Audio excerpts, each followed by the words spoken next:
Hey guys, hello, welcome back to our YouTube channel. Welcome back. ಇವತ್ತು ಏನ್ ಮಾಡೋಣ ಅಂತ ಅಂದ್ರೆ ನಿಮ್ ಕ್ವೆಶನ್ಸ್ಗೆ ಆನ್ಸರು ಮೊನ್ನೆ ಸ್ಟೋರಿಯಲ್ಲಿ ಹಾಕಿದ್ವಿ. ಅಂದ್ರೆ ಆಲ್ರೆಡಿ ವಿಡಿಯೋ ಅಲ್ಲಿ ಮಾಡಿದ್ವಲ್ಲ, ಅಂದ್ರೆ ಎಜುಕೇಶನ್ ಮತ್ತೆ ಜಾಬ್ ಬಗ್ಗೆ ಇಟಲಿನಲ್ಲಿ. ಅದ್ರಲ್ಲಿ ಆಲ್ರೆಡಿ ಆನ್ಸರ್ ಮಾಡಿರೋ ಕ್ವೆಶನ್ಸ್ ಬಿಟ್ಟು ಹೊಸದಾಗಿ ಬಂದಿರೋ ಕ್ವೆಶನ್ಸ್ಗೆ ಇವತ್ತು ಆನ್ಸರ್ ಮಾಡೋಣ ಅಂತ ಅನ್ಕೋತಾ ಇದೀವಿ. ಇವಳ ಮೊನ್ನೆ ಇನ್ಸ್ಟಾಗ್ರಾಮ್ ಪೇಜ್ ಅಲ್ಲಿ ನಮ್ದು ಏನಾದ್ರು ಕ್ವಶನ್ಸ್ ಇದ್ರೆ ಕೇಳಿ ಅಂತ ಒಂದು ಇದಾಗಿ ಪೋಸ್ಟ್ ಮಾಡಿದ್ಲು. ಅದಕ್ಕೆ ತುಂಬಾ ಜನ ಕ್ವಶನ್ಸ್ ಕೇಳಿದ್ದಾರೆ. ಅದನ್ನೆಲ್ಲ ಲಿಸ್ಟ್ ಮಾಡ್ಕೊಂಡು ಬಂದಿದ್ದಾಳೆ.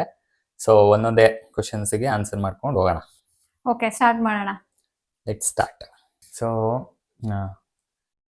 ಲಾಸ್ಟ್ ನಾವು ವಿಡಿಯೋನಲ್ಲಿ ನಾವು ಏನು ಹೇಳಿದ್ವಿ ಅಂತಂದ್ರೆ, ಈ ಸಲ ಅಂದ್ರೆ ಈಗ ಮುಂಬೈನಲ್ಲಿ ಇಂಟರ್ವ್ಯೂಸ್ ಇರೋದಿಲ್ಲ ಸ್ಟೂಡೆಂಟ್ಸಿಗೆ ಅಪ್ಲೈ ಮಾಡಿದ್ಮೇಲೆ ಅಂತ ಹೇಳಿದ್ವಿ. ಸೊ ಅದು ನಿಜ.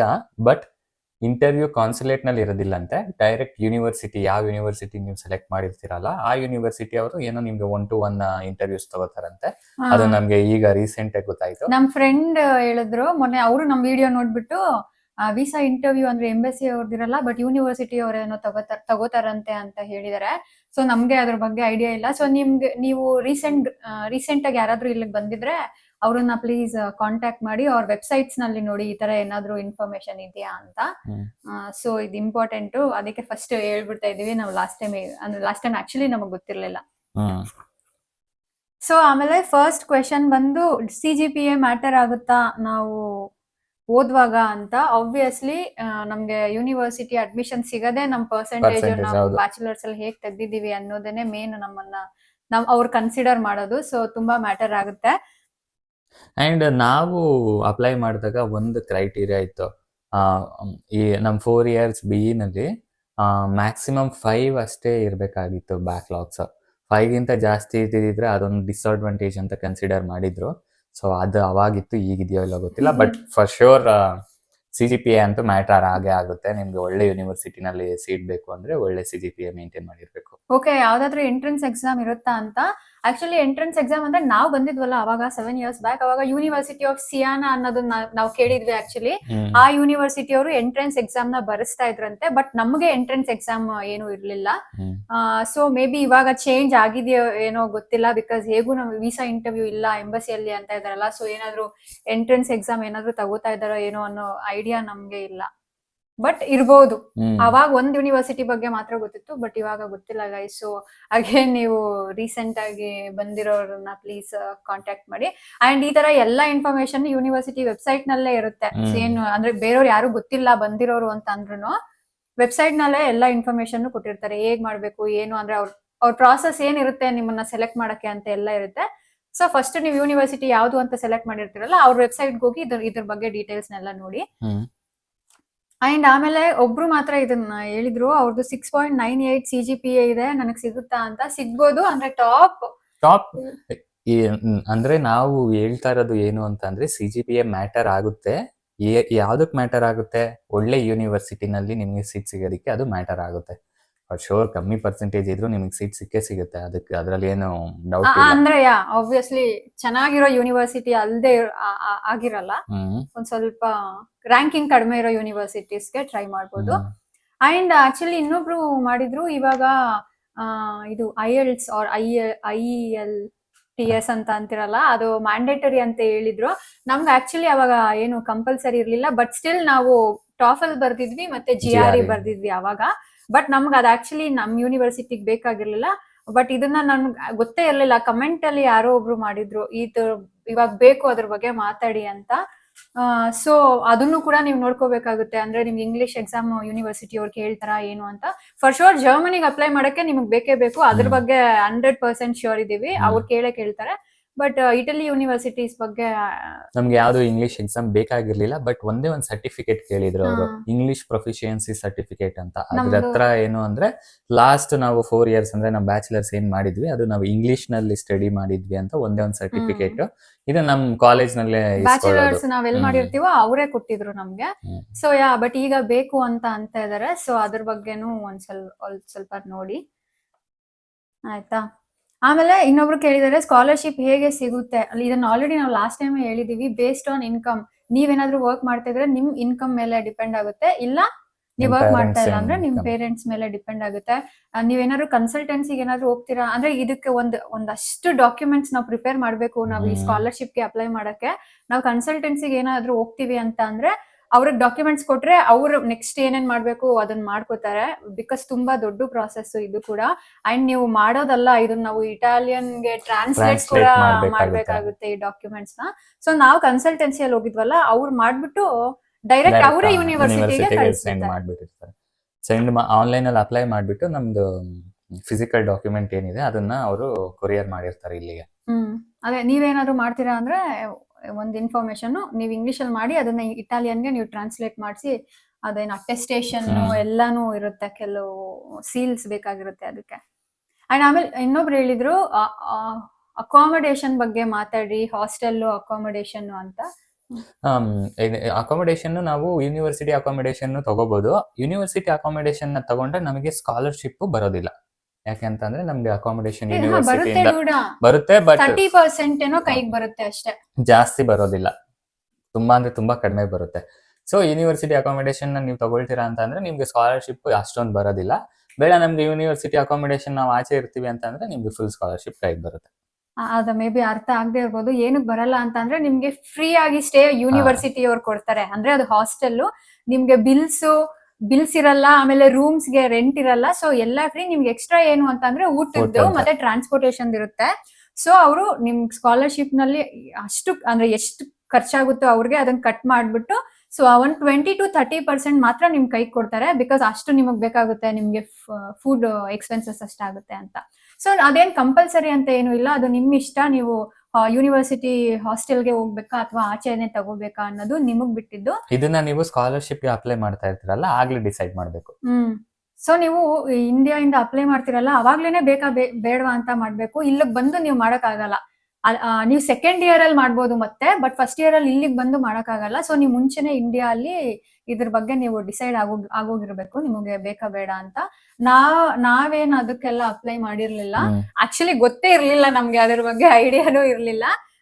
ನೀವೇನಾದ್ರೂ ಹಾಸ್ಟೆಲ್ ಬಗ್ಗೆ ಅಂದ್ರೆ ಹಾಸ್ಟೆಲ್ಗೆ ಅಪ್ಲೈ ಮಾಡ್ತೀರಾ ಬರ್ತೀರಾ ಅಂತ ಅಂದ್ರೆ ಯೂಶಲಿ ಕನ್ಸಲ್ಟೆನ್ಸಿ ಅವರು ನಿಮ್ಗೆ ಇಲ್ಲಿ ಆಲ್ರೆಡಿ ಬಂದು ಸೀನಿಯರ್ಸ್ ಇರ್ತಾರಲ್ಲ ಅವ್ರದ್ದು ಕಾಂಟ್ಯಾಕ್ಟ್ ಡೀಟೇಲ್ಸ್ ನ ನಿಮ್ಗೆ ಕೊಟ್ಟಿರ್ತಾರೆ, ಅವ್ರನ್ನ ಕಾಂಟ್ಯಾಕ್ಟ್ ಮಾಡಿ ಅಂತ. ಸೊ ಅವ್ರು ಏನಾದ್ರು ಹೆಲ್ಪ್ ಮಾಡಿ ಅವ್ರ ಮನೇಲಿ ಇರ್ಸ್ಕೋತಾರೆ ನಿಮ್ಮನ್ನ ಅಂದ್ರೆ ಅವ್ರ ಮನೇಲಿ ಇರ್ಬೋದು. ಆಬ್ವಿಯಸ್ಲಿ ಅವ್ರು ದುಡ್ಡು ಇಸ್ಕೊಂಡೇ ಇರ್ಸ್ಕೋತಾರೆ. ಬಿಕಾಸ್ ನಮ್ಮಿಂದ ಅವ್ರಿಗೆ ಇದು ಬಿಲ್ಸ್ ಎಲ್ಲ ಜಾಸ್ತಿ ಬರುತ್ತೆ, ಅವೆಲ್ಲ ನಾವು ಪೇ ಮಾಡ್ಬೇಕು. ಅವ್ರು ಇಲ್ಲ ಅಂತ ಅಂದ್ರೆ ಹೋಟೆಲ್ ಅಲ್ಲಿ ಕೆಲವು ಡೇಸ್ಗೆ ನಾವು ರೂಮ್ಸ್ ಮಾಡ್ಕೋಬೇಕು. ಆಮೇಲೆ ಇಲ್ಲಿ ಇಲ್ಲಿನ ಕೆಲವು ವೆಬ್ಸೈಟ್ಸ್ ಇದೆ ನಾವು ಮನೇನ ಸರ್ಚ್ ಮಾಡಕ್ಕೆ. ಸೊ ಅದರಲ್ಲಿ ನೀವು ಮನೇನ ಸರ್ಚ್ ಮಾಡ್ಬೋದು. ಸೊ ಇನ್ನೊಬ್ರು ಆಕ್ಚುಲಿ ಇದೊಂದು ಸ್ವಲ್ಪ ಜನ ಕೇಳಿದ್ರು, ಬ್ಯಾಚುಲರ್ಸ್ ಗೆ ಮಾಡಕ್ಕೆ ಅಡ್ವೈಸ್ ಮಾಡ್ತೀರಾ ಏನು ಅಂತ. ನಂದು ಫಸ್ಟ್ ಹೇಳ್ತೀನಿ, ನಾನು ಅಡ್ವೈಸ್ ಮಾಡಲ್ಲ. ಬಿಕಾಸ್ ಸ್ಕಾಲರ್ಶಿಪ್ ಇದೆ ಸ್ಕಾಲರ್ಶಿಪ್ ಕೂಡ ಇದೆ. ಬಟ್ ನಾನ್ ಏನಕ್ಕೆ ಅಡ್ವೈಸ್ ಮಾಡಲ್ಲ ಅಂತ ಅಂದ್ರೆ ತುಂಬಾ ಚಿಕ್ಕವರಾಗಿರ್ತೀರಾ, ಅಷ್ಟು ನಾಲೆಡ್ಜ್ ಇರಲ್ಲ. ಅಂಡ್ ಇನ್ನೊಂದು, ನೀವು PU ಆಗಿದ ತಕ್ಷಣ ಬಂದ್ಬಿಡ್ತೀರಲ್ಲ, ನಿಮ್ಗೆ ಅಷ್ಟು ನಾಲೆಡ್ಜ್ ಇರಲ್ಲ ಸಬ್ಜೆಕ್ಟ್ಸ್ ಬಗ್ಗೆ ಎಲ್ಲ. ನೀವು ಅದೇ ಬ್ಯಾಚುಲರ್ಸ್ ಆದ್ಮೇಲೆ ಇಲ್ಲಿಗೆ ಬರ್ತೀರಾ ಅಂತ ಅಂದ್ರೆ ನಾವು ಆಲ್ರೆಡಿ 4 ವರ್ಷ ಓದಿರ್ತೀವಿ. ಅದೇ ಒಂದ್ ಸ್ವಲ್ಪ ಜಾಸ್ತಿ ಇರುತ್ತೆ, ಇಲ್ಲ ಸೇಮ್ ಅದೇ ಇರುತ್ತೆ. ಅಂದ್ರೆ ಒಂದ್ ಸ್ವಲ್ಪ ಜಾಸ್ತಿ ಇರ್ಬೋದು ಅಷ್ಟೇ. ನೀವು ಬ್ಯಾಚುಲರ್ಸ್ಗೆ ಇಲ್ಲಿಗೆ ಬಂದ್ಬಿಡ್ತೀರಾ ಅಂದ್ರೆ ಫುಲ್ಲು ಹೊಸದು, ಓದಕ್ಕೂ ಕಷ್ಟ ಆಗ್ಬೋದು. ಬಿಕಾಸ್ ನಾವು ಆಲ್ರೆಡಿ ಹೇಳಿದೀವಲ್ಲ, ಅಲ್ಲಿ ಓದೋದು ಬೇರೆ, ಇಲ್ಲಿ ಸ್ವಲ್ಪ ಓದೋದು ಬೇರೆ ಇರುತ್ತಲ್ಲ. ಅದಕ್ಕೋಸ್ಕರ ನಾನ್ ಅಡ್ವೈಸ್ ಮಾಡಲ್ಲ. ನನ್ಗೇನು ಗೊತ್ತಿಲ್ಲ ಇದ್ರ ಬಗ್ಗೆ. ಸೊ ಅಂದ್ರೆ ಮಾಡಲ್ಲ. ಬಟ್ ನಿಮ್ಗೆ ಬರ್ಬೇಕು ಅಂತ ಅಂದ್ರೆ ಪ್ಲೀಸ್ ನೀವು ಟ್ರೈ ಮಾಡಿ. ಬರ್ತಾರೆ, ಬಟ್ ತುಂಬಾ ಕಡಿಮೆ ಪರ್ಸೆಂಟೇಜ್. ಮಾಸ್ಟರ್ಸ್ ಮಾಡಕ್ ಬರೋರ್ನ ಕಂಪೇರ್ ಮಾಡಿದ್ರೆ ಬ್ಯಾಚುಲರ್ಸ್ ಮಾಡೋರ್ಗೆ ತುಂಬಾ ಕಡಿಮೆ. Can I do MBA in Italy? ಇದ್ರ ಬಗ್ಗೆನೂ already ಹೇಳಿದೀವಿ.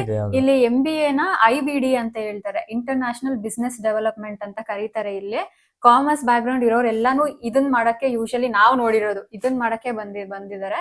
So international business development ಅಂತ ಯೂನಿವರ್ಸಿಟಿಯಲ್ಲಿ ಸರ್ಚ್ ಮಾಡಿ. ಯೂಶಲಿ ಎಲ್ಲ ಯೂನಿವರ್ಸಿಟೀಸ್ ನಲ್ಲೂ ಇದಿರುತ್ತೆ. ಹೇಗ್ ನೀವು ಮಾಸ್ಟರ್ಸ್ ಕಂಪ್ಲೀಟ್ ಮಾಡಿದ್ರಿ? ಹೇಗ್ ಕಂಪ್ಲೀಟ್ ಮಾಡಿದ್ವಿ ಅಂದ್ರೆ ಆಬ್ವಿಯಸ್ಲಿ ಓದಿನೇ ಕಂಪ್ಲೀಟ್ ಮಾಡಿದ್ವಿ. ಓದಿದ್ರೆ ಯಾರ್ ಬೇಕಾದ್ರೂ ಕಂಪ್ಲೀಟ್ ಮಾಡ್ಬೋದು, ಅದ್ರಲ್ಲಿ ಏನು ಇಲ್ಲ. ಅಂಡ್ ಇಂಡಿಯಾಲಿ ನಮ್ಗೆ ಇವಾಗ ಸಪೋಸ್ ಬ್ಯಾಚುಲರ್ಸ್ ಮಾಡುವಾಗ ಎಕ್ಸಾಮ್ಸ್ ಡೇಟ್ಸ್ 1 month ಮುಂಚೆ ಬರುತ್ತಲ್ಲ ನೋಡ, 30-40 days ಮುಂಚೆ ಬರುತ್ತಲ್ಲ, ಇಲ್ಲೂ ಹಾಗೇನೆ ಒಂದಷ್ಟು ದಿನ ಮುಂಚೆ ಹೇಳಿರ್ತಾರೆ. ಅವಾಗ ನಾವು ಡೇಟ್ ಅಂತ ಅಂದ್ರೆ ಈ ಡೇಟ್ ಸ್ಲಾಟ್ಸ್ ಗಳು ಹೇಳಿರ್ತಾರೆ, ಈ ಡೇಟ್ ಅಲ್ಲಿ ಫಿಕ್ಸ್ ಅಂದ್ರೆ ಬುಕ್ ಮಾಡ್ಕೊಳ್ಳಿ ಎಕ್ಸಾಮ್ ನ ಅಂತ. ಅಲ್ಲ, ಓರಲ್ ಎಕ್ಸಾಮ್ ಎಲ್ಲ ಹೇಳ್ತಿರೋದು. ಅಂದ್ರೆ ನಾನು ಹೇಳ್ತೀನಿ, ಮುಂಚೆನೆ ಹೇಳಿರ್ತಾರೆ ಆಯ್ತಾ 30-40 ಡೇಸ್. ಅವಾಗ್ಲೇನೆ ನಾವು ಓದಕ್ ಸ್ಟಾರ್ಟ್ ಮಾಡಿದ್ದು. ನಾವೇನು ಕ್ಲಾಸ್ ಓದಕ್ ಸ್ಟಾರ್ಟ್ ಮಾಡ್ದಾಗಿಂದನೂ ನಾವು ಡೈಲಿ ಏನು ಓದಿಲ್ಲ, ಹಂಗ ಓದಿದೀವಿ ಅಂದ್ರೆ ಅದು ಸುಳ್ಳು. ಹಂಗೆ 1 ಮಂತ್ ಗ್ಯಾಪ್ ಇರುತ್ತಲ್ಲ, ಅವಾಗ ಮಾತ್ರ ತುಂಬಾ ಚೆನ್ನಾಗಿ ಓದ್ತಾ ಇದ್ವಿ. ಬೆಳಗ್ಗೆಯಿಂದ ನೈಟ್ ವರ್ಗು ಓದೋದ್ ಬಿಟ್ಟು ಬೇರೆ ಏನು ಮಾಡ್ತಾ ಇರ್ಲಿಲ್ಲ. 8 to 10 hours ಓದ್ತಾ ಇದ್ವಿ ಡೈಲಿ. ಹಂಗೆ ಆತರ ಎಕ್ಸಾಮ್ಸ್ ಡೇಟ್ ಬಂದಾಗ. ಅಂಡ್ ಎಕ್ಸಾಮ್ಸ್ ಅಲ್ಲಿ 2 ತರ ಇರುತ್ತೆ, ಒಂದು ರಿಟರ್ನ್ ಎಕ್ಸಾಮ್, ಒಂದು ಓರಲ್ ಅಂತ ಅನ್ವಲ್ಲ. ರಿಟರ್ನ್ ಎಕ್ಸಾಮ್ ನ ಫಿಕ್ಸ್ ಮಾಡ್ಬಿಟ್ಟಿರ್ತಾರೆ ಡೇಟ್ಸ್, ಈ ಡೇಟ್ಸ್ ಅಂತ. ಅದೇ ಓರಲ್ ಎಕ್ಸಾಮ್ಗೆ ಫಿಕ್ಸ್ ಮಾಡಿರಲ್ಲ. ನೀವು ಓದದ್ಮೇಲೆ ನೀವೇ ಪ್ರೊಫೆಸರ್ಗೆ ಮೇಲ್ ಮಾಡ್ಬೇಕು. ಅಂಡ್ ಅವ್ರು ನಿಮ್ಗೊಂದು ಡೇಟ್ ಕೊಡ್ತಾರೆ, ಆ ಡೇಟ್ ಅಲ್ಲಿ ಹೋಗಿ ನೀವು ಓರಲ್ ಎಕ್ಸಾಮ್ ನ ಅಟೆಂಡ್ ಮಾಡ್ಬೇಕು. ಸೊ ಇಷ್ಟೇನೆ. ರಿಟರ್ನ್ ಎಕ್ಸಾಮ್ ಆದ್ರೆ ಡೇಟ್ ಫಿಕ್ಸ್ ಇರುತ್ತೆ. ಅಂಡ್ ರಿಟರ್ನ್ ಎಕ್ಸಾಮ್ ಕೂಡ 1 ಸೆಮಿಸ್ಟರ್ಗೆ ಒಂದೇ ಸಲ ಇರುತ್ತೆ ಅಂತ ಇಲ್ಲ, 2 to 3 ಡೇಟ್ಸ್ ಕೊಟ್ಟಿರ್ತಾರೆ. ನೀವು ಫಸ್ಟ್ ಕ್ಲಿಯರ್ ಮಾಡಿಲ್ಲ ಅಂತ ಅಂದ್ರೆ ಸೆಕೆಂಡ್ ಬರಿಬಹುದು, ಇಲ್ಲ ಫಸ್ಟ್ ಅಟೆಂಡ್ ಮಾಡಿದಿರಾ ನೀವು ಸೆಕೆಂಡ್ ಅಟೆಂಡ್ ಮಾಡ್ಬೋದು. ಅದೆಲ್ಲ ನಿಮ್ ಇಷ್ಟ. ನೀವು ರಿಜಿಸ್ಟರ್ ಮಾಡಿದ್ರೆ ಹೋಗಿ ಬರಿಬಹುದು, ಇಲ್ಲ ಅಂತ ಅಂದ್ರೆ ಇಲ್ಲ. ಅಂಡ್ ಕೆಲವ್ರು ಇಲ್ಲಿ ಏನ್ ಮಾಡ್ತಾರೆ ಅಂದ್ರೆ ಫಸ್ಟ್ ಕಡಿಮೆ ಬಂದಿದ್ರೆ ಚೆನ್ನಾಗ್ ಬರ್ಲಿ, ಆತರ ನಾವು ಎಷ್ಟೊಂದು ಬರ್ದಿದೀವಿ. ಆತರ ತುಂಬಾ ಬರ್ದಿದೀವಿ ನಾವು. ಕಡಿಮೆ ಬಂದ್ಬಿಟ್ಟೈತೆ ಅಂದ್ರೆ 27, ನನ್ಗೆ ಆಕ್ಚುಲಿ ಇದೊಂದು ಹೇಳ್ಬೇಕು, ಒಂದ್ ಸಬ್ಜೆಕ್ಟ್ ಅಲ್ಲಿ ನನ್ಗೆ 27 4 ಸಲ ಬಂದಿದೆ. 30ಗೆ 27 ಬಂದಿದೆ ಆಯ್ತಾ. ಅದನ್ನ ನಾನು 4-5 ಸಲ ಬರ್ದು ರಿಜೆಕ್ಟ್ ಮಾಡಿ ನನ್ನ ಫೈನಲ್ ಆಗಿ ನಂಗೆ 30L ಅಂತ ಬಂದಿರೋದು. 30L ಅಂತ ಅಂದ್ರೆ ಎಕ್ಸ್ಟ್ರಾಡಿನರಿ. 30ಗಿಂತ ನೀವು ಜಾಸ್ತಿ 30L ಅಂದ್ರೆ 33 ಅಂತ. ಎಕ್ಸ್ಟ್ರಾಡಿನರಿ ಆಗಿ ಬರ್ದಿದ್ದೀರಾ ಅಂದ್ರೆ 30L. ಸೊ ನಾನು 5 ಸಲ ಬರ್ದು ಅದನ್ನ ರಿಜೆಕ್ಟ್ ಮಾಡಿ 30L ತಗೊಂಡಿರೋದು. ಸೊ ಈ ತರ ಇಟಾಲಿಯನ್ಸ್ ಆಕ್ಚುಲಿ ಈ ತರ ತುಂಬಾ ಜನ ಮಾಡ್ತಾರೆ. ಅವರು 30 ಕಡಿಮೆ ಯಾವ ಕಾರಣಕ್ಕೂ ಅವರು ಎಕ್ಸಾಮ್ಸ್ ಸ್ಕೋರ್ ನ ಅಕ್ಸೆಪ್ಟ್ ಮಾಡಲ್ಲ. ಅಂಡ್ ನಿಮ್ಗೆ ಜಾಬ್ ಹೇಗ್ ಸಿಕ್ತು ಅಂಡ್ ಹೇಗ್ ಅಪ್ಲೈ ಮಾಡಿದ್ವಿ ಇದನ್ನು ಹೇಳಿದೀವಿ. 3 ವೆಬ್ಸೈಟ್ ಇದೆ ಅಂತ ಹೇಳಿದ್ವಲ್ಲ, ಲಿಂಕ್ಡ್ಇನ್, ಸುಬಿಟೋ ಅಂಡ್ ಇಂಡಿ. ಈ ಮಾಡಿರೋದೇ ನಾವು ಈ 3ರಲ್ಲಿ. ಇದ್ ಬಿಟ್ಟು ನಾವು ಬೇರೆ ಯಾವ ವೆಬ್ಸೈಟ್ ನಲ್ಲೂ ಟ್ರೈ ಮಾಡಿಲ್ಲ. ಈ 3ರಲ್ಲಿ ಅಪ್ಲೈ ಮಾಡಿದ್ವಿ. ಎಷ್ಟೊಂದು ಇಂಟರ್ವ್ಯೂಸ್ ನ ಕೊಟ್ಟಿದೀವಿ. ಇವೆನ್ಚುಯಲಿ ಆಮೇಲೆ ನಮ್ಗೆ ಜಾಬ್ ಸಿಕ್ತು. ಯಾವ್ಯಾವ ಬ್ರಾಂಚಸ್ ಇದೆ ಅಂಡ್ ಯಾವ್ಯಾವ ಸಬ್ಜೆಕ್ಟ್ಸ್ ಇದೆ ಅಂತ ಹೇಳಿ, ಸಿಲೆಬಸ್ ಬಗ್ಗೆ ಹೇಳಿ ಅಂತ ಹೇಳಿದ್ದಾರೆ. ಆಕ್ಚುಲಿ ನಮ್ ಯೂನಿವರ್ಸಿಟಿಯಲ್ಲಿ ಇಂಗ್ಲಿಷ್ದು ಬರ್ತಾ ಇದ್ದಿದ್ದು 3 ಬ್ರಾಂಚ್ಗೆ, ಒಂದು ಟೆಲಿಕಮ್ಯುನಿಕೇಶನ್, ಒಂದು IBD. ನಾವು ಬಂದಾಗ ಇಲ್ಲಿ 2 ಬ್ರಾಂಚ್ ಇತ್ತು. ಬಟ್ 2 years ಆದ್ಮೇಲೆ ಫುಡ್ ಸೈನ್ಸ್ ಅಂತ ಏನೋ ಹೊಸ ಬ್ರಾಂಚ್, ಫುಡ್ ಸೈನ್ಸ್ ಅಂತ ಹೊಸ ಬ್ರಾಂಚ್ ಅನ್ನ ಸ್ಟಾರ್ಟ್ ಮಾಡಿದ್ರು. ಅದ್ 2 ವರ್ಷ ಆದ್ಮೇಲೆ. ಸೊ ಆ 3 ಬ್ರಾಂಚ್ ಅಂದ್ರೆ ಇಂಟರ್ನ್ಯಾಷನಲ್ ಸ್ಟೂಡೆಂಟ್ಸ್ ನಮ್ ಯೂನಿವರ್ಸಿಟಿಯಲ್ಲಿ ಅಕ್ಸೆಪ್ಟ್ ಮಾಡೋದು. ಯಾಕಂದ್ರೆ ಆ 3 ಸಬ್ಜೆಕ್ಟ್ಸ್ ಮಾತ್ರ ಇಂಗ್ಲಿಷ್ ನಲ್ಲಿ ಟೀಚ್ ಮಾಡ್ತಾ ಇದ್ರು, ಮಿಕ್ಕಿದೆಲ್ಲ ಇಟಾಲಿಯನ್ ನಲ್ಲಿ ಇರ್ತಾ ಇತ್ತು. ಸೊ ನಮ್ ಯೂನಿವರ್ಸಿಟಿಯಲ್ಲಿ ಆ 3 ಇರೋದು. ಮೇ ಬಿ ಬೇರೆ ಬೇರೆ ಯೂನಿವರ್ಸಿಟಿಯಲ್ಲಿ ಇಂಗ್ಲಿಷ್ ಥಾಟ್ ಇಂಗ್ಲಿಷ್ ನಲ್ಲಿ ಟೀಚ್ ಮಾಡ್ತಾರೆ, ಅದು ಜಾಸ್ತಿ ಇರ್ಬೋದು. ಅಂಡ್ ಆಮೇಲೆ ಸಬ್ಜೆಕ್ಟ್ಸ್ ಬಗ್ಗೆನೂ ಹೇಳಿ ಅಂತ ಹೇಳಿದ್ರು. ಜಸ್ಟ್ ಅಂದ್ರೆ ನಿಮ್ಗೆ ಐಡಿಯಾ ಬರ್ಲಿ ಅಂತ. ನಮ್ಗೆ 2 ವರ್ಷದಲ್ಲಿ 11 ಸಬ್ಜೆಕ್ಟ್ಸ್ ಇತ್ತು. 11 ಸಬ್ಜೆಕ್ಟ್ಸ್ ಕಂಪಲ್ಸರಿ ಇರುತ್ತೆ. ಅದ್ ಬಿಟ್ರು ಎಕ್ಸ್ಟ್ರಾ ಸಬ್ಜೆಕ್ಟ್ಸ್ ನಿಮ್ಗೆ ಚೆನ್ನಾಗಿ ಓದ್ಬೇಕು ಅಂದ್ರೆ ಎಕ್ಸ್ಟ್ರಾ ತಗೋಬಹುದು, ಅದ್ ನಿಮಗ್ ಬಿಟ್ಟಿದ್ದು. But compulsory 11 subjects. ಅದ್ ಬಿಟ್ಟು ನೀವು ಎಷ್ಟು ಸಬ್ಜೆಕ್ಟ್ಸ್ ಬೇಕಾದ್ರೂ ತಗೋಬಹುದು. ಬಟ್ ಫೈನಲ್ ಆಗಿ ಯಾವ 11 ಸಬ್ಜೆಕ್ಟ್ಸ್ ಅಲ್ಲಿ ನಿಮ್ಗೆ ಹೈಯೆಸ್ಟ್ ಸ್ಕೋರ್ ಬಂದಿರುತ್ತೋ ಅದನ್ನ ಮಾತ್ರ ಕನ್ಸಿಡರ್ ಮಾಡ್ತಾರೆ. ಈ 11 ಸಬ್ಜೆಕ್ಟ್ ನ ನೀವು 2 years ಅಲ್ಲಿ ನೀವು ಕಂಪ್ಲೀಟ್ ಮಾಡ್ಬೇಕು. 2 years ಮಾಡ್ಬೇಕು ಅಂದ್ರೆ ಆಕ್ಚುಲಿ ಇರೋದು ಕೋರ್ಸ್ 2 ವರ್ಷಕ್ಕೆ. ಕೋರ್ಸ್ 2 ವರ್ಷ ಅದ್ರಲ್ಲಿ ಮಾಡ್ಬೇಕು. ಈ 2 ವರ್ಷ ಆದ್ಮೇಲೆ ನಿಮ್ಗೆ ಥೀಸಿಸ್ ಮಾಡೋದಕ್ಕೆ, thesis research and thesis writing ಗೆ ನಿಮ್ಗೆ 6 months ಟೈಮ್ ಇರುತ್ತೆ. ಸೊ ಟೋಟಲ್ ಆಗಿ ಮಾಸ್ಟರ್ಸ್ ಕಂಪ್ಲೀಟ್ ಮಾಡೋದಕ್ಕೆ 2.5 years ಆಗುತ್ತೆ. 2.5 ವರ್ಷ ಆಕ್ಚುಲಿ ಬೇಕಾಗಿರೋದು. ಟೆಕ್ನಿಕಲ್ ಅಲ್ಲಿ ಇವಾಗ ನಮ್ದು ಟೆಕ್ನಿಕಲ್ ಫೀಲ್ಡ್ ಅಲ್ವಾ, ಬ್ಯಾಕ್ ಗ್ರೌಂಡ್ ಅಲ್ವಾ. ಸೊ ನಮ್ಗೆ ಈಸಿಯಾಗಿ 6 ತಿಂಗಳಿಗಿಂತ ಆಕ್ಚುಲಿ 1 ವರ್ಷ ಮಾಡಿರೋರೆಲ್ಲ ಇದಾರೆ. ಬಟ್ ಮಿನಿಮಮ್ 6 ತಿಂಗಳು ಬೇಕು. ಅದೇ ನೀವು IBD ಎಲ್ಲ ಮಾಡ್ತೀರಾ ಅಂದ್ರೆ ನಿಮ್ಗೆ ಏನು 6 months ಬೇಕಾಗಿಲ್ಲ, 3 months ಅಲ್ಲೆಲ್ಲ ನೀವು ಆರಾಮಾಗಿ ಮುಗಿಸಬಹುದು. ಸೊ ಮಾಸ್ಟರ್ಸ್ 2 years ಅಲ್ಲ, 2.5 years. ಅಂಡ್ ಇನ್ನೊಬ್ರು ಕೇಳಿದ್ರು, ನೀವು ಸಜೆಸ್ಟ್ ಮಾಡಿ ವೆಬ್ಸೈಟ್ಸ್ ನ ಸಜೆಸ್ಟ್ ಮಾಡಿ, ಯಾವ್ಯಾವ ಕೋರ್ಸ್ ಇದೆ ಮಾಸ್ಟರ್ಸ್ಗೆ ಅಂತ ಚೆಕ್ ಮಾಡಕ್ಕೆ ಅಂತ. ಆತರ ಸ್ಪೆಸಿಫಿಕ್ ಆಗಿ ಯಾವ ವೆಬ್ಸೈಟ್ಸು ಇಲ್ಲ. ನೀವು ಯಾವ ಯೂನಿವರ್ಸಿಟಿಯಲ್ಲಿ ಮಾಡ್ಬೇಕು ಅಂತ ಇದೀರೋ ಆ ಡೈರೆಕ್ಟ್ ಆ ಯೂನಿವರ್ಸಿಟಿ ವೆಬ್ಸೈಟ್ ನಲ್ಲಿ ಹೋದ್ರೇನೆ ನಿಮ್ಗೆಲ್ಲ ಅಂದ್ರೆ ಸಬ್ಜೆಕ್ಟ್ಸ್ ಪ್ರತಿಯೊಂದು ಡೀಟೇಲ್ಸ್ ಅಲ್ಲೇ ಇರುತ್ತೆ. ಅವ್ರು ಯಾವ್ಯಾವ ಸಬ್ಜೆಕ್ಟ್ಸ್ ನ ಟೀಚ್ ಮಾಡ್ತಾರೆ ಏನು ಅಂತ. ಸೊ ಸಪರೇಟ್ ಆಗಿ ಯಾವ್ದು ಟಾಪ್ ಯೂನಿವರ್ಸಿಟೀಸ್ ಇನ್ ಇಟಲಿ ಅಂತ ಸರ್ಚ್ ಮಾಡಿ. ಅದರಲ್ಲಿ ಟಾಪ್ ಬರೋ ಯೂನಿವರ್ಸಿಟೀಸ್ ಸಪರೇಟ್, ಪ್ರತಿ ಯೂನಿವರ್ಸಿಟೀಸ್ಗೂ ಅವ್ರದ್ದೇ ಆದ ವೆಬ್ಸೈಟ್ಸ್ ಇರುತ್ತೆ. ಆ ವೆಬ್ಸೈಟ್ಗೆ ಹೋಗಿ, ನನ್ನ ಪ್ರಕಾರ ಅದು ಇಂಗ್ಲಿಷ್ ನಲ್ಲಿ ಇರಲ್ಲ ಅನ್ಸುತ್ತೆ, ಟ್ರಾನ್ಸ್ಲೇಟ್ ಮಾಡ್ಕೊಳ್ಳಿ. ಟ್ರಾನ್ಸ್ಲೇಟ್ ಮಾಡ್ಕೊಂಡು ಕೋರ್ಸಸ್, ಸಬ್ಜೆಕ್ಟ್ಸ್, ಈ ತರ ಸೆಕ್ಷನ್ಸ್ ತುಂಬಾ ಇರುತ್ತೆ. ಅದ್ರೊಳಗೆ ಒಂದೊಂದ್ರೊಳಗೆ ಹೋಗಿ ನೀವೇ ಚೆಕ್ ಮಾಡಿ. ಅದ್ರ ಕೆಳಗಡೆ ರಿಕ್ವೈರ್ಮೆಂಟ್ಸ್ ಅಂತಾನು ಇದ್ದೇ ಇರುತ್ತೆ ಪ್ರತಿ ಕೋರ್ಸ್ಗೂ. ಅದನ್ನ ನೋಡಿ, ಅದು ನಿಮಗೆ ಮ್ಯಾಚ್ ಆಗುತ್ತಾ, ನಿಮಗೆ ಓಕೆನಾ ನೋಡ್ಬಿಟ್ಟು ಸ್ಟಾರ್ಟ್ ಮಾಡಿ. ಡೆಡಿಕೇಟೆಡ್ ವೆಬ್ಸೈಟ್ಸ್ ಇದಕ್ಕೆ ಅಂತ ಇಲ್ಲ, ಅದೇ ಅವ್ರದ್ರಲ್ಲೇ ಹೋಗ್ಬೇಕು. ಅಂಡ್ ಇನ್ನೊಂದು usual work timings, days and also. Actually ನನಗೆ ಈ ಕ್ವಶನ್ ನೋಡಿದಾಗ ಚೆನ್ನಾಗಿ ಕೇಳಿದ್ದಾರೆ ಅಂತ ಅನ್ಸ್ತು.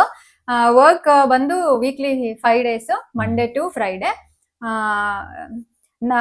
ಟೈಮಿಂಗ್ಸ್ ಅಂತ ಅಂದ್ರೆ ನಮ್ ಆಫೀಸ್ ಟೈಮಿಂಗ್ಸ್ ಬಂದು 9 to 6 ಫಿಕ್ಸ್ಡ್ ಇದೆ ನಮ್ದು.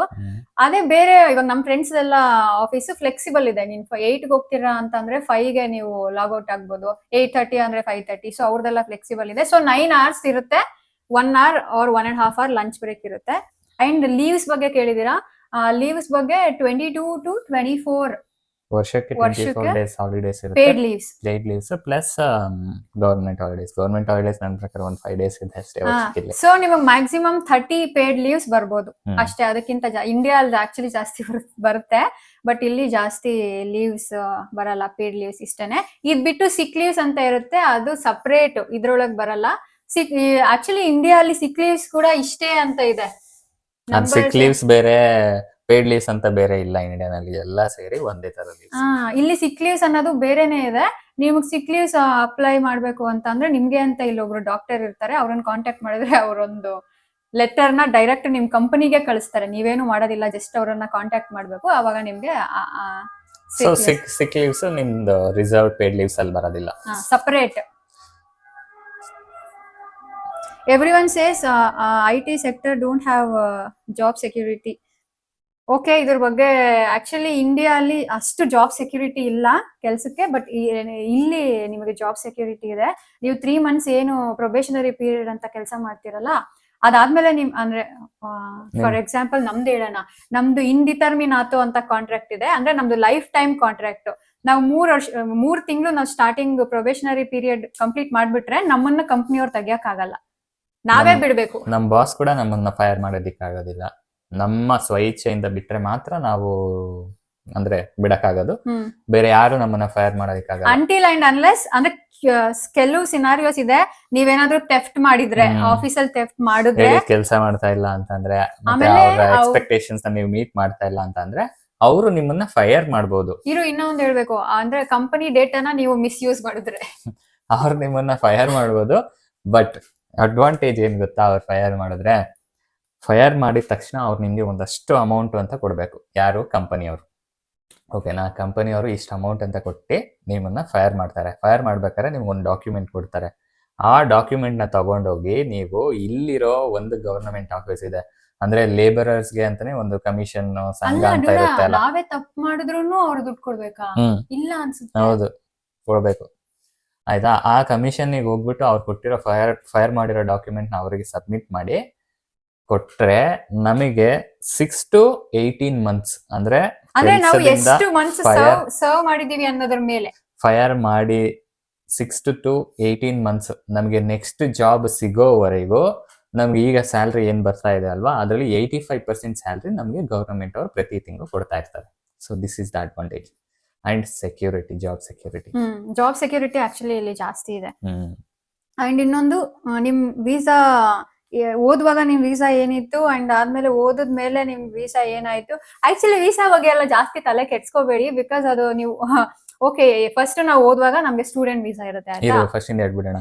ಫಸ್ಟ್ ನಮಗೆ ಪಾಸ್ಪೋರ್ಟ್ ಅಪ್ಲೈ ಮಾಡಿ ಪಾಸ್ಪೋರ್ಟ್ ಡ್ರಾಪ್ ಮಾಡಿ ಬರ್ತೀವಿ ಅಲ್ಲ, ನಮ್ಗೆ 1 ವರ್ಷಕ್ಕೆ ಸ್ಟೂಡೆಂಟ್ ವೀಸಾ ಕೊಟ್ಟಿರ್ತಾರೆ. ನಾವು ಇಲ್ಲಿಗೆ ಬಂದಿದ ತಕ್ಷಣನೇ ನಾವೇನ್ ಮಾಡ್ಬೇಕು ಅಂದ್ರೆ ಲೋಕಲ್ ಪೊಲೀಸ್ ಸ್ಟೇಷನ್ಗೆ ಹೋಗ್ಬಿಟ್ಟು ನಮ್ ಪಾಸ್ಪೋರ್ಟ್ ನಲ್ಲಿ ಇರೋ ವೀಸಾ ಅದೆಲ್ಲ ನಮ್ ಫಿಂಗರ್ ಪ್ರಿಂಟ್ಸ್, ನಮ್ ಫೋಟೋ, ನಮ್ ಐಟಿ ಎಲ್ಲ ತಗೋತಾರೆ. ತಗೊಂಡು ಇಲ್ಲಿನ ಲೋಕಲ್ ವೀಸಾ ಒಂದ್ ಕೊಡ್ತಾರೆ, ಅದನ್ನ ಸುಜೋರ್ನೋ ಅಂತ ಕರೀತಾರೆ. ಅಂದ್ರೆ ಅದು ರೆಸಿಡೆನ್ಸ್ ಪರ್ಮಿಟ್ ಅಂತ. ಅದು ನಮಗೆ 1 ವರ್ಷಕ್ಕೆ ಬರುತ್ತೆ. 1 ವರ್ಷ ಆದ್ಮೇಲೆ ನಮ್ದು ಕೋರ್ಸ್ ಕಂಪ್ಲೀಷನ್, ಸಬ್ಜೆಕ್ಟ್ಸ್ ಎಷ್ಟು ಕ್ಲಿಯರ್ ಮಾಡಿದೀವಿ ಅಂತ ಪೊಲೀಸ್ ಅವರೆಲ್ಲ ನೀಟಾಗಿ ನೋಡ್ಬಿಟ್ಟು ನಮ್ಗೆ ಇನ್ನೂ 1 ವರ್ಷ ಎಕ್ಸ್ಟೆಂಡ್ ಮಾಡ್ತಾರೆ. ಆಮೇಲೆ 6 months ನಮ್ಗೆ ಇದೆಯಲ್ಲ ಥೀಸಿಸ್ ರೈಟಿಂಗು, ಅದಕ್ಕೆ ಮತ್ತೆ ಇನ್ನೊಂದು ವರ್ಷ ಎಕ್ಸ್ಟೆಂಡ್ ಮಾಡ್ತಾರೆ. ಸೊ 3 years ಆದ್ಮೇಲೆ ನಮ್ದು ಕೋರ್ಸ್ ಎಲ್ಲ ಕಂಪ್ಲೀಟ್ ಆದ್ಮೇಲೆ ನಾವೇನ್ ಮಾಡ್ಬೇಕು, ಜಾಬ್ ಸರ್ಚಿಂಗ್ ಅಂತ ಇನ್ನೂ ಒಂದು ವೀಸಾ ಇದೆ. ಇಷ್ಟ 3 ವರ್ಷ ನಮ್ಗೆ ಸ್ಟೂಡೆಂಟ್ ವೀಸಾ ಇತ್ತು. ನೆಕ್ಸ್ಟ್ 1 ವರ್ಷ ನಮ್ಗೆ ಜಾಬ್ ಸರ್ಚಿಂಗ್, 1 ವರ್ಷ ಮಾತ್ರ 1 ವರ್ಷ ನಮ್ಗೆ ಜಾಬ್ ಸರ್ಚಿಂಗ್ ವೀಸಾ ಅಂತ ಕೊಡ್ತಾರೆ. ಈ 1 ವರ್ಷದಲ್ಲಿ ಗ್ರಾಜುಯೇಟ್ ಆದ್ಮೇಲೆ ಈ 1 ವರ್ಷದಲ್ಲಿ ನಾವು ಕೆಲಸ ಹುಡುಕೋಬೇಕು. ಈ 1 ವರ್ಷದಲ್ಲಿ ನಾವು ಕೆಲಸ ಹುಡುಕೊಂಡಿಲ್ಲ ಅಂತಂದ್ರೆ ನಾವು ನೆಕ್ಸ್ಟ್ ನಮ್ ವೀಸಾನ ರಿನ್ಯೂ ಮಾಡ್ಕೊಳ್ಳೋದಿಕ್ ಆಗಲ್ಲ. 1 ವರ್ಷದಲ್ಲಿ ನಮಗೆ ಕೆಲಸ ಸಿಕ್ತು ಅಂತಂದ್ರೆ ಜಾಬ್ ಸರ್ಚಿಂಗ್ ವೀಸಾ ಇರೋದು ನಮಗೆ ವರ್ಕ್ ವೀಸಾ ಆಗಿ ಕನ್ವರ್ಟ್ ಆಗುತ್ತೆ. ಸೊ ಈ ಎಲ್ಲಾ ಪ್ರೋಸೆಸ್ ಆಗೋದಿಕ್ಕೆ 5 ವರ್ಷ ಆಗಲ್ಲ, 5 ವರ್ಷ ಅಲ್ಲ 4-5 ವರ್ಷ ಆಗಿರುತ್ತೆ ಅಲ್ಲ. 5 ವರ್ಷ ಆದ್ರೆ ಸಾಕು ನಮಗೆ ಇಲ್ಲಿ ಪರ್ಮನೆಂಟ್ ರೆಸಿಡೆನ್ಸ್ ಸ್ಟೇಟಸ್ ಸಿಗುತ್ತೆ. 10 years ಕೊಡ್ತಾರೆ. 10 ಇಯರ್ಸ್ಗೆ ನೆಕ್ಸ್ಟ್ ನಮ್ಮ ರಿನ್ಯೂವಲ್ ಆಗುತ್ತೆ ವೀಸಾ. ಸೊ ಇವಾಗ ನನಗೂ ಮೂನಾಗೆ ಪರ್ಮನೆಂಟ್ ರೆಸಿಡೆನ್ಸ್ ಇದೆ, ಅಂದ್ರೆ 10 ವರ್ಷಕ್ಕೆ ನಮಗೆ ಆಲ್ರೆಡಿ ವೀಸಾ ಇದೆ. ಸೊ ವೀಸಾ ಬಗ್ಗೆ ನೀವೇನ್ ತಲೆ ಕೆಡ್ಸ್ಕೊಬೇಡಿ. ನೀವು ಓದ್ತಾ ಇದ್ರೆ ಅಂದ್ರೆ ಒಂದ್ ಸ್ಟೆಪ್ ಅದಾದ್ಮೇಲೆ ಆಟೋಮೆಟಿಕ್ ಆಗಿ ಅದಾಗ್ತಾ ಇರುತ್ತೆ. ಅಂಡ್ ಇನ್ನೊಂದು ಆಕ್ಚುಲಿ ಚೆನ್ನಾಗಿ ಕೇಳಿದಾರೆ, ನಾವು ವರ್ಕ್ ವೀಸಾ ಕಂಪನಿಗೆ ಟೈ ಆಗಿರುತ್ತಾ ಅಂತ. ಇಲ್ಲ, ಜಸ್ಟ್ ವರ್ಕ್ ವೀಸಾ ಅಷ್ಟೇ. ಅದ್ ನೀವು ಯಾವ ಕಂಪನಿಯಲ್ಲಿ ಬೇಕಾದ್ರೂ ಅಪ್ಲೈ ಮಾಡ್ಬೋದು, ಅದು ಕಂಪನಿಗೆ ಟೈ ಆಗಿರಲ್ಲ. ನೀವು 10th 12th ಅಲ್ಲಿ ಏನ್ ಕೋರ್ಸ್ ಮಾಡಿದ್ರಿ? 10th ಆದ್ಮೇಲೆ ಇಬ್ರು PCMB ಮಾಡಿದ್ರಿ, 12th ಆದ್ಮೇಲೆ ಇಬ್ರು BE ಎಲೆಕ್ಟ್ರಾನಿಕ್ಸ್ ಅಂಡ್ ಕಮ್ಯುನಿಕೇಶನ್ ಅಲ್ಲಿ ಮಾಡಿದ್ವಿ. ಎಕ್ಸಾಮ್ಸ್ ಎಲ್ಲ ಯಾವ ಲ್ಯಾಂಗ್ವೇಜ್ ಅಲ್ಲಿ ಬರೀತೀರಾ? ಇಂಗ್ಲಿಷ್ ನಲ್ಲೇ ಬರೀತೀವಿ, ಬಿಕಾಸ್ ನಾವು ಕೋರ್ಸ್ ತಗೊಂಡಿರೋದು ಇಂಗ್ಲಿಷ್ ನಲ್ಲಿ ಆಗಿರೋದ್ರಿಂದ ಎಲ್ಲಾನು ಇಂಗ್ಲಿಷ್ ನಲ್ಲೇ ಇರುತ್ತೆ. ನೀವು ಇಟಾಲಿಯನ್ ಅಲ್ಲಿ ತಗೊಂಡ್ರೆ ಮಾತ್ರ ನೀವು ಇಟಾಲಿಯನ್ ಅಲ್ಲಿ ಎಕ್ಸಾಮ್ ಬರೀಬೇಕಾಗುತ್ತೆ. ಲ್ಯಾಂಗ್ವೇಜ್ ಬ್ಯಾರಿಯರ್ ಏನಿಲ್ವಾ? ಲೈಕ್ ಲ್ಯಾಂಗ್ವೇಜ್ ಕಲ್ತ್ಕೊಂಡು ಹೋಗ್ಬೇಕು ಅನ್ನೋ ಇದೆ. ಲ್ಯಾಂಗ್ವೇಜ್ ಬ್ಯಾರಿಯರ್ ಇದೆ, ಇದನ್ನ ಆಲ್ರೆಡಿ ಹೇಳಿದೀವಿ ಎಷ್ಟು ಕಷ್ಟ ಆಗುತ್ತೆ ಅಂತ. ಸೊ ನೀವ್ ಒಂದ್ ಸ್ವಲ್ಪ ಬೇಸಿಕ್ ನ ಕಲ್ತ್ಕೊಂಡ್ ಬಂದ್ರೆ ಆಕ್ಚುಲಿ ಒಳ್ಳೇದು. ಆಮೇಲೆ ಇಲ್ಲಿ ಒಂದು 2.5 years ನಿಮ್ಗೆ ಟೈಮ್ ಸಿಗುತ್ತಲ್ಲ, ಅವಾಗ ಇನ್ನೊಂದ್ ಸ್ವಲ್ಪ ಚೆನ್ನಾಗಿ ಕಲ್ತ್ರೆ ನಿಮ್ಗೆ ಜಾಬ್ಗೆ ಈಸಿ ಆಗುತ್ತೆ. ಇನ್ಫ್ಯಾಕ್ಟ್ ನಮ್ಗೆ ಯೂನಿವರ್ಸಿಟಿನಲ್ಲೂ international students Italian language classes ಇರುತ್ತೆ, ಅದು ಕಂಪಲ್ಸರಿ ಅಟೆಂಡ್ ಮಾಡ್ಬೇಕು. ಇಲ್ಲ, ಕಂಪಲ್ಸರಿ ಇಲ್ಲ. ನಾವು ತಗೊಂಡ್ರೆ ತಗೋಬಹುದು, ಬಟ್ ನಾವು ತಗೋತೀವಿ. ಎಲ್ಲರೂ ಇಂಟರ್ನ್ಯಾಷನಲ್ ಸ್ಟೂಡೆಂಟ್ಸ್ ಯೂಶಲಿ ತಗೋತೀವಿ ಕಲಿಬೇಕು ಅಂತ. 3 ಕ್ರೆಡಿಟ್, ಅದಕ್ಕೆ 3 credits ಇರುತ್ತೆ. ಈಸಿಯಾಗಿ 3 ಕ್ರೆಡಿಟ್ ಸಿಗುತ್ತೆ ಅಂತ ಅಂದ್ಬಿಟ್ಟು ಅದು ತಗೊಳ್ತೀವಿ. ಓಕೆ. ಅಂಡ್ ಇನ್ನೊಂದು ಆಕ್ಚುಲಿ ಒಬ್ರು ಮಾಡಿದ್ರು, ನೀವ್ ಟೈಮ್ ಸಿಕ್ತಾಗೆಲ್ಲ ನೀವೇ ಹೇಳ್ಕೊಡಿ ನಮ್ಗೆ ಇಟಾಲಿಯನ್ ಬೇಸಿಕ್ಸ್ ನ ಅಂತ. ನೀವು ನಿಜ ಕಲಿಬೇಕು ಅಂತ ಇದ್ರೆ ನೀವು ಯೂಟ್ಯೂಬ್ ಅಲ್ಲಿ ತುಂಬಾ ವಿಡಿಯೋಸ್ ಇದೆ, ಅದು ಇಟಾಲಿಯನ್ಸೇ ಹೇಳ್ಕೊಡ್ತಾರೆ. ನೀವು ಅವ್ರದ್ದು ನೋಡಿದ್ರೆ ಆಕ್ಚುಲಿ ಒಳ್ಳೇದು, ಬಿಕಾಸ್ ಆ ವರ್ಡ್ ನ ನೀವು ಹೇಗೆ ಪ್ರನೌನ್ಸ್ ಮಾಡ್ಬೇಕು ಅನ್ನೋದನ್ನ ಅವ್ರು ತುಂಬಾ ಚೆನ್ನಾಗಿ ಹೇಳ್ಕೊಡ್ತಾರೆ. ಸೊ ನಾವ್ ಹೇಳ್ಕೊಡೋದಕ್ಕೂ ಅವ್ರು ಹೇಳ್ಕೊಡೋದಕ್ಕೂ ತುಂಬಾ ಡಿಫ್ರೆನ್ಸ್ ಇದೆ. ಸೊ ನಿಮ್ಗೆ ಅಷ್ಟೊಂದು ಇಂಟ್ರೆಸ್ಟ್ ಇದ್ರೆ ಪ್ಲೀಸ್ ನೀವು ಯೂಟ್ಯೂಬ್ ಅಲ್ಲಿ ನೋಡಿ. ನಾವು ಹಂಗೆ ಆಕ್ಚುಲಿ ಕಲ್ತಿದ್ದು ಸ್ಟಾರ್ಟಿಂಗ್ ಅಲ್ಲಿ.